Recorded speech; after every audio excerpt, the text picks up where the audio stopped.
Bienvenue à vous, chers téléspectateurs. Voici les titres qui seront développés à notre grand journal. Des dizaines de journalistes ont manifesté mardi à Port-au-Prince pour condamner l'enlèvement du confrère Jean-Tony Lorté depuis le 3 février à la Boule 12 et réclamer sa libération. L'escalade de la violence orchestrée par le gang de Savian dans l'Artibonite s'est poursuivie le 13 février à Verrette. Des morts, des scènes de pillage et des actes de kidnapping ont été notamment recensés. Au moins 2 cas de kidnapping ont été recensés le 13 février à Pétionville. Marie-Élina Saint-Léger, 62 ans, a été tuée le 13 février à l'Orcaillet alors qu'elle se trouvait en sa résidence privée. Des centaines de demandeurs de papiers légaux continuent d'assiéger quotidiennement les locaux de la direction de l'immigration à l'avenue John Brown, l'ALU. Parallèlement, le ministère de l'Intérieur a installé lundi un centre pour les policiers au local du commissariat 2 d'Elma 33. Restez branchés, le détail c'est tout de suite. Si vous jugez que cette vidéo est intéressante, n'hésitez pas à liker et partager la vidéo. Et surtout, n'oubliez pas de vous abonner à cette chaîne et activer la cloche de notification pour ne pas louper aucune de nos vidéos. Si vous nous rejoignez maintenant, vous êtes sur la télé Pacifique, vous suivez Info Pacifique, le développement. Les bandits n'observent pas de répit, notamment à Pétionville, où ils ont enlevé au moins 2 personnes le 13 février. Le premier acte a été perpétré à la rue Métellus, à proximité de la place Broyer. L'autre personne a été kidnappée à la rue Solon-et-Nos, à Pétionville, a-t-on appris. Plus loin, à l'Orcaillet, le meurtre d'une personne de 3e âge a été perpétré le 13 février. En effet, Marie-Élina Saint-Léger, 62 ans, c'est le nom de la victime. Elle a été tuée alors qu'elle se trouvait en sa résidence privée. Dans l'Artibonite, cette fois-ci, les gangsters continuent de terroriser les citoyens. Ils imposent leurs lois dans plusieurs communes après l'assassinat crapuleux des 6 policiers à Liancourt le 25 janvier dernier. Ils ont tout récemment effectué une descente des lieux à la petite rivière de l'Artibonite et on a appris qu'ils ont fait régner un climat de terreur dans la commune de Verrette dans la nuit du 13 au 14 février, tuant, pillant et kidnappant à volonté. Autre point de l'actualité à l'avenue John Brown, l'ALU, la situation n'est pas du tout prête de s'améliorer au local de la direction de l'immigration et de l'immigration, quotidiennement pris d'assaut par les demandeurs. Ces derniers ne sont pas au bout de leur peine. Lundi, le spectacle qui s'offrait aux observateurs témoignait encore une fois la désorganisation totale de ce service. Des gens se traînent depuis des semaines devant la direction de l'immigration et de l'immigration et bien d'autres instances sans l'espoir d'obtenir les documents sollicités. Pour ces gens, c'est le comble. Ils se sentent maltraités et se font malmener sur leur propre territoire. Écoutons-les au micro de Véron Arnaud et Extravinsky de Ramon. Ce programme, l'État pas prêt pour y travailler ça. Et premièrement, livret, c'est pas ici de faire livret. Livret, c'est juste en Allemagne. On regarde depuis matin, là, une équipe qui a même dormi devant l'immigration, pas un service. Le ministère de l'Intérieur, il faut que dans ça. Il y a des gens qui viennent là, ils ont plus que 15 jours à 22 jours. Ils ne jamais passer. Moi, je crois qu'il faut que l'État prenne la responsabilité, il faut dire un mot pour que le peuple a service. Parce que le peuple a c'est comme la côté de l'État encore. Mais il faut qu'il y ait un service. 2 mois, depuis que je suis monté là, pour me faire un passeport, je prends un dossier, je fais nous connaître après nous, je prends le boucher dans le tiroir. Ou pas qu'à passer, à chaque fois, si passer l'arrivée, il faut faire une photocopie après l'eau, il faut l'ouvrir. Pour ils vont là, faire tout le monde sortir dehors. Depuis 4 heures, je suis les organes pour m'entrer ici. Lundi, je suis là. Lundi passé, je suis là. Je passe toute journée là. Pour moi, si je suis capable de faire passeport, mais ligne n'a pas marché. Bon, j'ai assurance que je vais passer jeudi à combien même pour me faire parce que normalement, si je suis là, c'est que mais l'arrivée, bien que je ne sais pas qui est fermé, j'ai assurance que je vais passer. Si je ne arrive pas à faire, normalement, son nécessité libre, on me fait quand même. Je crois que je dois dormir dans la ville là. Ou bien de me signer, d'aller plus bonnet pour me faire. Alors, normalement, les organes pas gain bio. Par ailleurs, ces demandeurs réclament des dispositions urgentes pour remédier cette situation, soulignant qu'elle ne fait que ternir encore plus l'image du pays à l'extérieur. On les écoute toujours au micro de Véron Arnaud, Extravinsky des Rameaux. Même ça m'a demandé, moto, faut que moto a une route pour le faire. Moto avec machine capable de guetter des autres dans l'arrière. Tout dans la rue, en machine qui a passé l'entrée sous mon nom, en moto qui a entré sous mon nom. Et gars, je suis qui l'a fait là, il n'est pas bon. Il y a plusieurs endroits qui ont une route pour faire, mais route là pour faire, à tout même pour les machines à faire les occasions de service là. Il y a un ligne, la police a campé dans l'arrière, il y a un ligne. Si c'est 100 moun, 200 moun, 300 moun, il y a pas jour prendre fini. Moi je demande pour l'État haïtien dit un mot dans bagay ça parce que dans tout pays il a fait programme ça yo. Haïti bail 5%, tout pays a bail 65%. Normalement, nous vivons dans une situation dans un pays où il n'y a pas offert jeune rien parce que là où aux victimes dans le tribunal pour chercher justice, pour chercher moyen pour justice, au contraire, je même c'est piétiner, il y a piétiné. Je sens que c'est un porte qui ouvert normalement. Moi, je trouve que c'est important. Chaque situation, chaque haïtien qui est victime, même avec, c'est important tout pour profiter de privilège là, pour capable quitter le pays. Parce que dans le pays, nous avons un bon dictateur, un bon méchant qui dirige nous. Ça veut dire nous-mêmes jeunes, nous presque pas d'avenir. Le ministre des Travaux publics, Transports et Communications, Rosemont Pradel, a procédé à l'installation du nouveau directeur général du Conseil national des télécommunications Conatel, Jose Jean-Baptiste, en ses fonctions. Plusieurs cadres du Conatel ont notamment pris part à la cérémonie, l'occasion pour le titulaire du ministère des Travaux publics et Communications de renouveler sa confiance dans le nouveau DG de l'institution et l'appelle à œuvrer davantage en vue de son renforcement. On écoute le ministre Rosemont Pradel. Au contrôle des tarifs et des modalités de mise en œuvre par les opérateurs dans des plans tarifaires définis. En effet, comme j'ai déjà eu l'occasion de l'exprimer, les préoccupations des utilisateurs sur les charges qui leur ont été posées doivent trouver un plus grand écho auprès des opérateurs et du régulateur. Souvent, il ne s'agit que d'un problème de communication. Cependant, il revient au régulateur d'exercer le pouvoir de contrôle vers la loi, la plus grande transparence dans le processus de tarification. La fréquence et l'ampleur des interférences préjudiciables font l'objet d'une grande préoccupation. Ces interférences dégradent de manière notoire, voire rendent pratiquement impossible parfois les communications entre les aéronefs approchant des territoires haïtiens. Aussi importants que peuvent être les problèmes, cela n'empêche en rien à la responsabilité des opérateurs de travailler suivant des paramètres définis par leur cahier de charges. Pour sa part, le nouveau DG du Conatel, Jose Jean-Baptiste, a remercié ses supérieurs hiérarchiques pour lui avoir confié les commandes de l'organe régulateur du secteur de la télécommunication. Il a promis de s'évertuer afin de rehausser l'image de l'institution. Ses propos. Les réseaux et infrastructures de télécommunications déployés dans tout le pays sont l'épine dorsale de l'économie numérique qui doit se développer dans des conditions favorables pour le bien de tous. De plus en plus de secteurs de l'économie misent sur les TIC pour accroître leur productivité, créer de nouveaux débouchés et réduire leurs coûts d'exploitation. Tous les pays du monde misent sur le potentiel de l'économie numérique. Haïti, en raison de sa situation particulière, on a besoin davantage pour sa croissance multidimensionnelle. D'où l'importance de l'accès au haut débit, qui est pratiquement un passage obligé en matière de télécommunication pour tout pays voulant bénéficier des retombées positives de l'économie numérique. Le régulateur n'agit pas au niveau de la commercialisation des services des TIC. C'est le rôle des opérateurs. Toutes nos actions et interventions auront pour but principal la transformation du Conatel en un régulateur avant-gardiste dans ce secteur qui, en plus de son rôle de connecter les utilisateurs dans les meilleures conditions possibles, doit aussi servir de levier de développement et de croissance pour les autres secteurs vitaux du pays.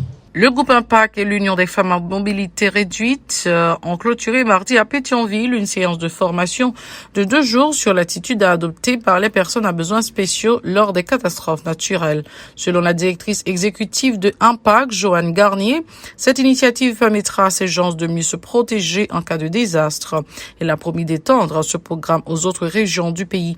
Joanne Garnier est au micro de Chilov Sémexan et Jocelyne François. Activité ça, nous organisons pour nous capables former représentants association moun handicapé ça yo son instrument qui gen pour avec changement climatique, avec réponse avec programme humanitaire. Donc nous connaissons que Haïti son pays qui a risque de un pile catastrophe, donc tremblement de terre, catastrophe naturelle, etc. Et changement climatique, effet changement climatique que nous recevons les en pile à cause de gens que nous maltraitons environnement. Et mon handicapé, c'est un premier groupe qui est plus vulnérable que l'impact changement climatique, qui est plus affecté parce qu'il est plus marginalisé. Donc, le travail que nous avons fait, c'est vraiment pour nous accompagner l'association, pour capable de faire plaidoyer. Pour le, par exemple, l'État ou bien le, par exemple, des organisations qui gagnent des programmes humanitaires, qui sont capables des programmes de prévention, de réponse ou d'assistance humanitaire ou des programmes en lien avec le changement climatique. En général, il y a toujours quitté les gens handicapés derrière, il n'y a pas jamais compté les gens handicapés. Donc, pour nous-mêmes, il est important que les gens handicapés fassent partie de processus là. Donc, ce n'est pas le catastrophe d'arriver et vous dire pour côté kit alimentaire pour eux. Non, ils sont supposés là pour planifier avec mon handicapé pour mettre programme yo camper avec mon handicapé et pour mettre évaluer programme avec eux. Donc programme yo communauté pour nous toutes là depuis 2 ans et 2 ans et demi là et nous sur 5 départements dans le pays. Nous dans l'ouest, nous dans le sud, nous dans le nord, nord-est, plateau central. Donc nous dans 5 départements. Donc ça c'est dans l'ouest que nous avons fait et nous avons gagné pour nous aller dans l'autre zone autour pour nous travailler avec partenaires que nous gagnons qui sont des associations de monde handicapés pour nous continuer à renforcer les capacités. Pour sa part, la coordonnatrice de l'Union des femmes à mobilité réduite, Charlie Augustin, s'est félicitée du bon déroulement de cette activité. Les informations véhiculées au cours de cet atelier serviront amplement à ces personnes. C'est réjoui Madame Augustin qui a aussi plaidé en faveur de leur intégration sociopolitique. Pour elle, ces gens ne sont pas consultés alors que des décisions sont généralement prises en leur nom. Charlie Augustin. Présence aujourd'hui dans le Caribé, c'est dans le cadre de 2 jours de formation nous gagnons, qui a fait un sourire à désastre. Nous connaissons en Haïti le changement climatique là, et parfois les gens de catastrophe ça arrivé, nous handicapés effectivement. Non seulement les victimes et nous connaissons les représentants dans le cadre plan. Il y a fait pas jamais consulter les représentants d'organisations handicapées côté les interventions à fait dans le cas des risques à désastre que ne pas prendre en compte besoin de handicapés. Je pense que les formations ça a aider les représentants d'organisations côté dans le cadre plaidoyer à faire pour l'État prendre responsabilité et pour consulter l'organisation moun handicapé. Ça a aidé moun handicapé dans le cadre de travail appelé tant que représentant l'association moun handicapé. Côté pour l'État connaît et c'est pas les catastrophes là arrivées, nous supposé rencontrer avec représentants l'organisation moun handicapé et faut gagner des chiffres fiables pour connaître dans le cadre de l'égérie avec des as que les handicapés comment pour aborder. À moins que 2 jours de formation, nous représentons l'organisation handicapée, nous ne pas prendre alors il ne faut pas prendre information ça et ça joindre information ça pour aucun BO c'est partager avec l'autre représentant des organisations qui pas une chance pour participer dans 2 jours organiser formation ça côté pour partager et pour aider mieux armés pour défendre les droits de la société. Des participants ont également exprimé leur enthousiasme, indiquant avoir beaucoup appris à travers cette rencontre. Ils ont promis de partager leurs connaissances avec les membres de leur communauté respective. Écoutons Régine Vernet au micro de Chilov Sémexan et Jocelyne François. C'était avec un peu de plaisir, un peu de reconnaissance de moi qui suivi la formation pendant 2 jours. Parce que il y a une série de bagages que nous ne pouvons pas apprendre la caille, que nous pas qu'à apprendre l'école vraiment, mais c'est dans un espace comme ça, côté où réunis avec un peu de calme, pour montrer une série de bagages. Par exemple, nous apprenons sur qui ça qui est droit civil, société civile.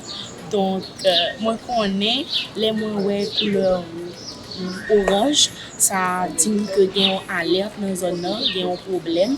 Protection civile là, ils montrent que les ont un problème, les moyens en danger dans la question risque avec des arts, c'est eux mêmes pour me faire appel avec eux mêmes pour être capable de porter aide pour moi. Donc tout pareil ça c'est un assemblage que vous fait pour aider les handicapés à avancer dans la société. Formation ça me pas pour non seulement pour moi aider les handicapés, mais pour moi aider tout le monde qui est dans l'environnement parce que c'est avenir pays, c'est avenir tout ça, tout petit monde qui t'a gagné accès pour venir prendre une formation comme ça. Donc, les moyens côté, mais sûr que moi, c'est mon qui bon côté me connaît, mais qui ça pour lui faire les liens en cas de danger. Aussi, il y a un problème qui a passé tant que tremblement de terre, tant que tsunami, etc. Donc, je suis vraiment content pour me partager ça avec mon qui bon côté. Et comme ça, je pense à bien un plus bon Haïti et une plus bonne société. Le 14 février, c'est la Saint-Valentin, une fête traditionnelle plombée par la crise socio-économique comme l'attestent des membres du secteur informel rencontrés par une équipe de Radio-Télé Pacifique. Ces détaillantes ont indiqué qu'elles n'ont pas pu écouler leur stock de produits comme du chocolat en raison de l'acuité de la situation socio-économique. Suivez ce reportage de Yasmine Chanon sur des images de Jean-Claude Ederson. Un peu partout dans le monde, la date du 14 février est une occasion pour les amoureux et tous ceux qui s'affectionnent de s'offrir des cadeaux, surtout du chocolat. Cependant, la situation économique qui ronge Haïti depuis des temps a de grandes conséquences sur de nombreuses festivités, notamment la fête Saint-Valentin. Dans l'ère du Champ de Mars à Port-au-Prince, les vendeuses de chocolat sont bien présentes, mais les clients manquent pratiquement à l'appel. Elle déplore la situation économique du pays qui ne favorise pas la vente de leurs produits. Il faut vraiment vendre, mais quand il y a un emballage qu'on a fait, nous commençons à faire exposition pour nous genre que oui, nous avons des gens qui passent qui prend prix, mais nous avons fait achat et marché c'est vraiment cher. J'ai l'année dernière là. Pour le moment là, il est vraiment cher. Les bons prix, il faut parler, mais il faut qu'on soit acheté. Nous avons envie d'acheter, mais on n'a pas l'argent. Pas de sérieux pour faire l'année, par rapport avec la situation là. Parce que nous là depuis des jours et puis nous pas en sérieux. Parce que pas de l'argent et que nous pas connaissons c'est parce que la situation pays nous et nous pas de cob et que nous pas comme si pas vraiment motivés. Certaines d'entre elles, il y avait plus de ferveur l'année dernière pour cette fête. Pour d'autres, la tendance n'a pas changé. L'année passée, il y a plus d'ambiance. Et pour moi, l'année passée, il y a plus d'ambiance. L'année dernière, il était plus ou moins.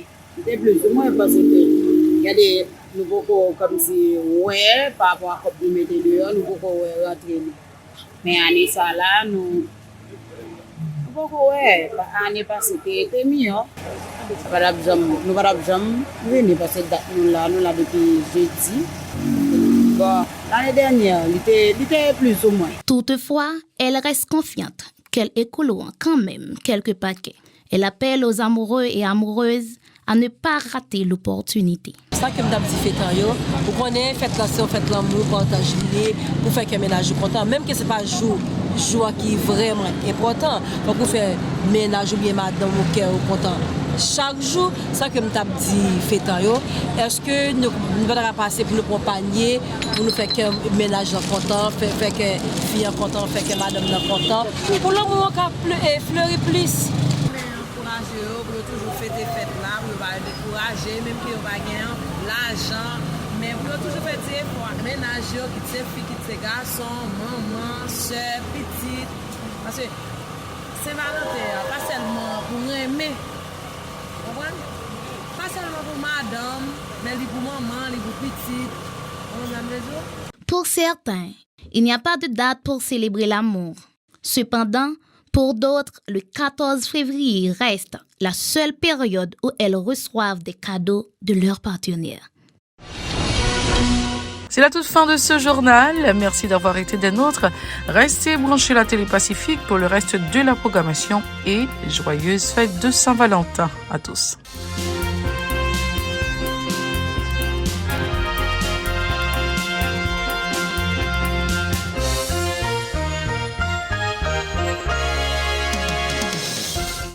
Si vous jugez que cette vidéo est intéressante, n'hésitez pas à liker et partager la vidéo. Et surtout, n'oubliez pas de vous abonner à cette chaîne et activer la cloche de notification pour ne pas louper aucune de nos vidéos.